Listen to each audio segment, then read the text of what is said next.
ఈరోజు యలమంచిలి నియోజకవర్గానికి సంబంధించి ఎంపీటీసీలు, జెడ్పీటీసీలు, కౌన్సిలర్లు మిమ్మల్ని అందరినీ కూడా ఇక్కడికి ఆహ్వానించడానికి ప్రధానమైన కారణం ఏమిటో మీ అందరికీ బహుశా తెలిసే ఉంటుంటుంది.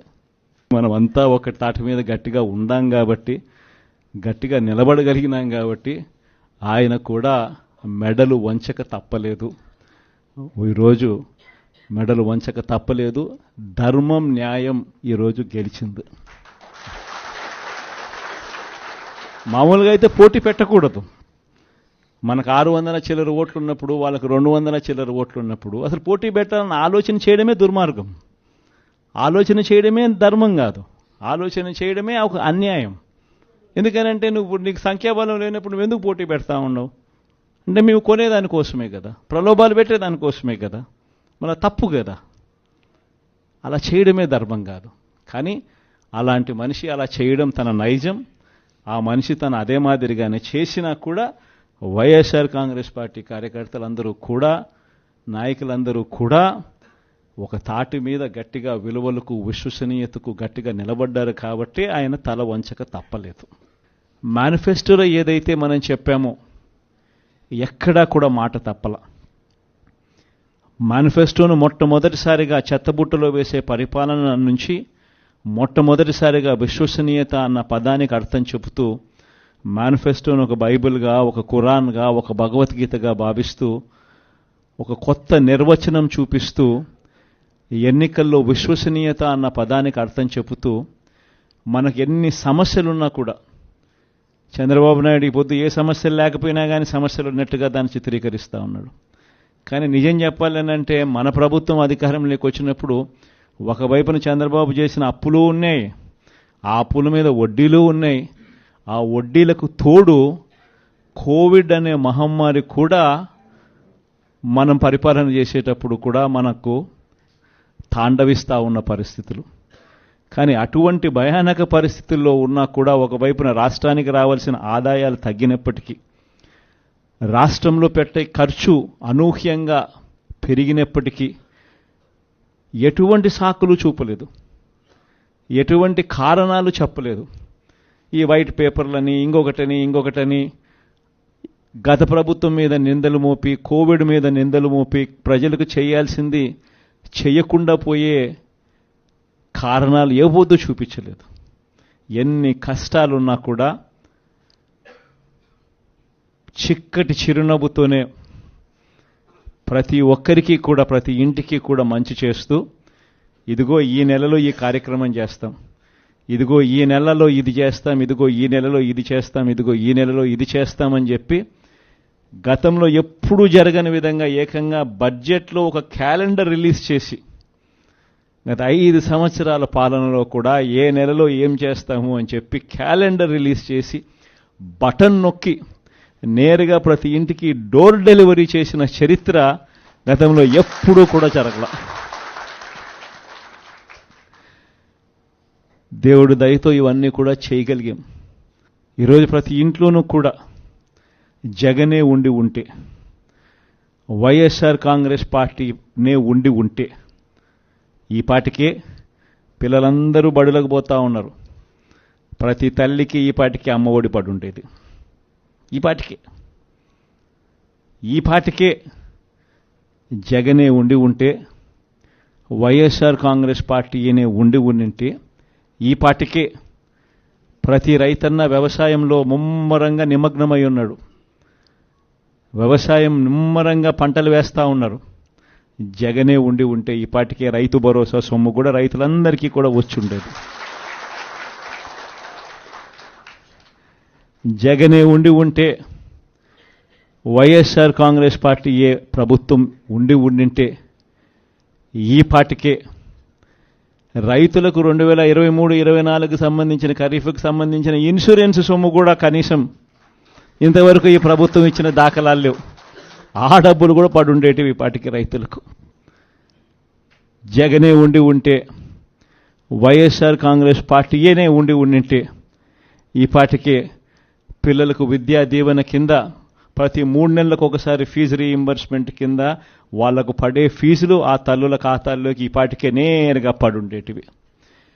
అదే తల్లుల ఖాతాల్లో పడాల్సిన ఫీజు రీయింబర్స్మెంట్ విద్యా దీవెన మామూలుగా ప్రతి 3 నెలలకు ఒకసారి ప్రతి త్రైమాసికానికి అయిపోయిన వెంటనే ఇచ్చే పరిస్థితుల నుంచి ఇప్పటికే 2 త్రైమాసికాలు దాటిపోయాయి. ఇంతవరకు విద్యా దీవెన డబ్బులు ఇంతవరకు ఇవ్వడంలా.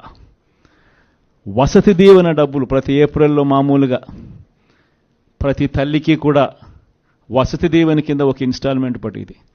ప్రతి పొదుపు సంఘంలో ఉన్న అక్క చెల్లెమ్మకు 0 వడ్డీ కింద ప్రతి ఏప్రిల్లోనే మామూలుగా అయితే 0 వడ్డీ డబ్బులు పడుండేటివి. అవి కూడా పడకుండా పోయాయి. మత్స్యకార భరోసా పడలేదు, నేతన్న నేస్తం పడలేదు, వాహన మిత్ర కింద కూడా పడాల్సిన సొమ్ము కూడా మామూలుగా జగనే ఉంటే ఇవన్నీ కూడా సాఫీగా జరుగుండేటివి. ఈరోజు ఏం జరుగుతూ ఉంది? ఒక్కటి కూడా పడకపోగా జరుగుతూ ఉన్న దారుణాలు ఏమిటి అనంటే, చదువుల రంగమే తీసుకుంటే అప్పుడే టోఫుల్ అనే ఇంగ్లీష్ మీడియం, టోఫుల్ అనే సబ్జెక్టు, టోఫుల్ అనే పీరియడ్ పిల్లలకు గొప్పగా ఇంగ్లీష్ నేర్పించే సబ్జెక్టు, గొప్పగా వాళ్ళు ఇంగ్లీష్లో మాట్లాడే పరిస్థితి ఉండే టోఫుల్ అనే పీరియడ్ను ఎత్తేసినారు. ఇంగ్లీష్ మీడియం చదువులు ఇక గవర్నమెంట్ బడుల్లో మామూలుగా బాగా జరుగుతాయి అన్న ఆశ పక్కకి నెట్టేశారు. గోరుముద్ద ద్వారా రోజుకొక మెనూతో చిన్న పిల్లలకు పెట్టే భోజనం ప్రశ్నార్థకం అయ్యింది. డిసెంబర్లో పిల్లలకు అందరికీ కూడా 8వ తరగతి పిల్లలకు ట్యాబులు ఇస్తారా అన్నది ఇంతవరకు ఆర్డర్లే ఇవ్వలేదు. అది కూడా ఒక క్వశ్చన్ మార్కే.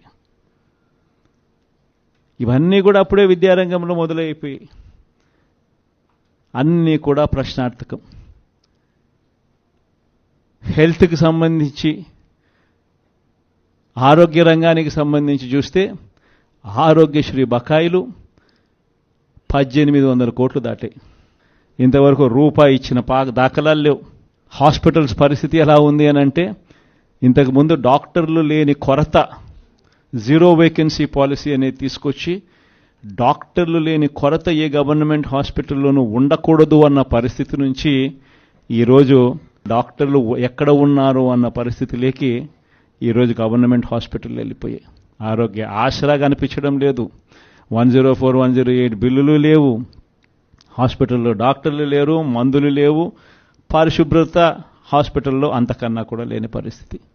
ఎవడు పట్టించుకునే పరిస్థితుల్లో లేరు. వ్యవసాయం చూస్తామానంటే మళ్ళీ రైతులు ఈరోజు క్యూలలో నిలబడతా ఉన్నారు విత్తనాల కోసం. వ్యవసాయ పరిస్థితి చూస్తూ ఫ్రీ ఇన్సూరెన్స్ పోయింది, ఈ క్రాప్ పోయింది, ఉచిత పంటల బీమా కూడా పక్కన పెట్టేశారు. అన్ని రంగాల్లోనూ ఇదే పరిస్థితి. తెలుగుదేశం పార్టీ నాయకుల చుట్టూ జన్మభూమి కమిటీలు అంటూ మళ్ళీ తెలుగుదేశం పార్టీ నాయకుల చుట్టూ, ఆ నాయకులు ఎక్కడున్నారో మళ్ళీ ప్రజలు వాళ్ళ దగ్గరికి వెళ్లాల్సిన దుస్థితిలో ఈరోజు మళ్ళీ పాలన సాగుతూ ఉంది. గవర్నెన్స్ అన్నది పూర్తిగా ఎక్కడికి పోయిందో తెలియడంలా. లా అండ్ ఆర్డర్ అయితే నేను చెప్పాల్సిన పనుల రెడ్ బుక్ పాలన సాగుతూ ఉంది. గ్రామ స్థాయిలో కక్షలను ప్రోత్సహించకూడదు అన్నది పక్కన పెట్టేసి గ్రామ స్థాయిలో ప్రోత్సహిస్తూ మీరు చేసుకోండి, వెనకాల పోలీసులను మేము చూసుకుంటాము అని చెప్పి రెడ్ బుక్ పాలనతో ఈరోజు లా అండ్ ఆర్డర్ను పనంగా పెట్టి ఈరోజు పాలన సాగిస్తూ ఉన్నారు. దిశ యాప్ ఏమైందో ఎవరికి తెలియడంలా. ఇంతకుముందు ఏ అక్క చెల్లెమ్మ ఆపదలో ఉన్నా కూడా దిశ యాప్ ఫోన్లో బటన్ నొక్కితే చాలు 10 నిమిషాల్లో పోలీసు వాళ్ళు వచ్చి ఆ అక్క చెల్లెమ్మకు తోడుగా ఉండే పరిస్థితి నుంచి ఆ దిశ యాప్ ఈరోజు ఏమైందో కూడా అర్థం కావడంలా. అన్నీ కూడా 2.5 నెలలే. ఇన్ని మంచి పనులు చేసిన మనకే ఈ మాదిరిగా నెంబర్లు వచ్చినప్పుడు, ఇంకా ఆయన ఏ మంచి పని చేయనప్పుడు, అన్ని వ్యవస్థలను నీరు గారుస్తూ ఉన్నప్పుడు, ఇచ్చిన ఏ మాట నెరవేర్చినప్పుడు, అన్ని అబద్ధాలే అని చెప్పినప్పుడు ప్రజలు ఈ మోసాన్ని, మోసబోయాము అన్న ఈ మోసాన్ని వాళ్ళల్లో ఒక కోపంగా తయారవుతుంది. ఎప్పుడైతే మోసం చేసినప్పుడు ఆ మోసంలో నుంచి ఒక కోపం పుట్టినప్పుడు, ఆ కోపం అన్నప్పుడు మళ్ళీ చంద్రబాబు నాయుడు గారి గ్రాఫ్ ఈ మాదిరిగా జరగాల్సిందే. ఈ 5 ఏళ్లలో కష్టాలు ఉండవా అంటే నేను ఉండవు అని నేను చెప్పను. కష్టాలు ఉంటాయి. కష్టాలు లేకుండా సృష్టి ఉండదు. ఒక చీకటి వస్తుంది, చీకటి వచ్చిన తర్వాత మళ్ళీ మరుసటి రోజు పగలు రాక తప్పదు. అదే సృష్టి. కాబట్టి ఈ 5 ఏళ్ళు మన కష్టాలు ఉండవా అంటే ఉంటాయి. కష్టాలు ఏ స్థాయిలో పరాకాష్ఠకు పోవడం నేను చూశాను అని అంటే నన్నే 16 నెలలు జైల్లో పెట్టారు. అంత తీవ్రమైన కష్టాలు కూడా చూశా. కాబట్టి నేను ఎందుకు చెప్తా ఉన్నానంటే ఈ విషయం కష్టాలు లేకుండా ఉండవు. కానీ కష్టాలు వచ్చినప్పుడు మనం ఎలా ప్రవర్తిస్తూ ఉన్నాము, మన వ్యక్తిత్వం ఎలా ఉంది, మన క్యారెక్టర్ ఏమిటి అన్నది మాత్రం మనకు శ్రీరామ రక్షగా నిలబడుతుంది అన్నది మాత్రం ప్రతి ఒక్కరు గుర్తుపెట్టుకుని, మనం చేసిన మంచి ఎక్కడికి పోలేదు. వచ్చే 5 ఏళ్లలో ఏ తెలుగుదేశం పార్టీ కార్యకర్త కూడా ప్రజల్లోకి వెళ్ళి మేము పలాని మంచి చేశాము అని చెప్పుకునే పరిస్థితిలో ఏ తెలుగుదేశం పార్టీ కార్యకర్త ఉండడు. ఎందుకంటే వాళ్ళు చెప్పినటివన్నీ అబద్ధాలు, మోసాలే. కాబట్టి ప్రజలు వాళ్ళ నిలదీసే కార్యక్రమమే జరుగుతుంది. అదే ప్రజలు మళ్ళీ మన వైఎస్ఆర్సీపీ కార్యకర్తలను వీళ్ళు మంచోళ్ళు, ఏ రోజు అబద్ధాలు చెప్పలా, ఏ రోజు మోసాలు చేయలా, చెప్పింది ఏదైనా కూడా చేసి చూపించారు, వీళ్ళు మంచోళ్ళు అని మళ్ళీ వైఎస్ఆర్ కాంగ్రెస్ పార్టీ కార్యకర్తలకు ప్రజలే దండలు వేసి మళ్ళీ మనం నా స్థానంలో కూర్చోబెట్టే పరిస్థితి కూడా ఖచ్చితంగా జరుగుతుంది. ఎన్నికలప్పుడు ఏం చెప్పినాడు? ఎన్నికలప్పుడు వాళ్ళ మనుషులందరినీ ఇళ్ళకి పంపించినాడు. వాళ్ళ ఎమ్మెల్యేలను, వాళ్ళ మనుషులను అందరినీ పంపించి ఇళ్ళకి పంపించినప్పుడు వాళ్ళ క్యాంపెయిన్ కూడా ఏమిటి? చిన్నపిల్లలు కనపడినారనుకో, నీకు 15,000, నీకు 15,000, నీకు 15,000, నీకు 15,000. సంతోషమా అని అడిగేవాడు. ఇంట్లో నుంచి వాళ్ళ అమ్మ బయటకు వచ్చిందనుకో, నీకు 18,000, సంతోషమా అని అనేవాడు. ఆ ఇంట్లో నుంచి వాళ్ళ అమ్మకు సంబంధించిన వాళ్ళ అక్కనో వాళ్ళ చెల్లెల్లో బయటకు వచ్చిందనుకో, నీకు 18,000, సంతోషమా అని అనేవాడు. ఆ ఇంట్లో నుంచి ఒక 20 ఏళ్ళ పిల్లోడో ఎవరో ఒకరు బయటకు వచ్చినా అనుకో, నీకు నెలకు 3,000 నిరుద్యోగ వృత్తి, నీకు సంతోషమా అని అనేవాడు. సరే, కండువా వేసుకొని ఒక రైతు ఆ ఇంట్లో నుంచి బయటకు వచ్చినా అనుకో, నీకు 20,000 సంవత్సరానికి, సంతోషమా అని అనేవాడు. ముసలాయం కనపడితే నీకు 4,000, సంతోషమా అని. ఇదే మాదిరిగానే క్యాంపెయిన్ అంతా జరిగింది. ఇదే మాదిరిగానే క్యాంపెయిన్ అంతా జరిగి ప్రతి ఒక్కరి చెవులోనూ కూడా పెద్ద కాలీఫ్లవర్లు పెట్టి అందరినీ మోసం చేసి ఈరోజు ఇప్పుడు ఆ స్థానంలో కూర్చొని ఉన్నాడు.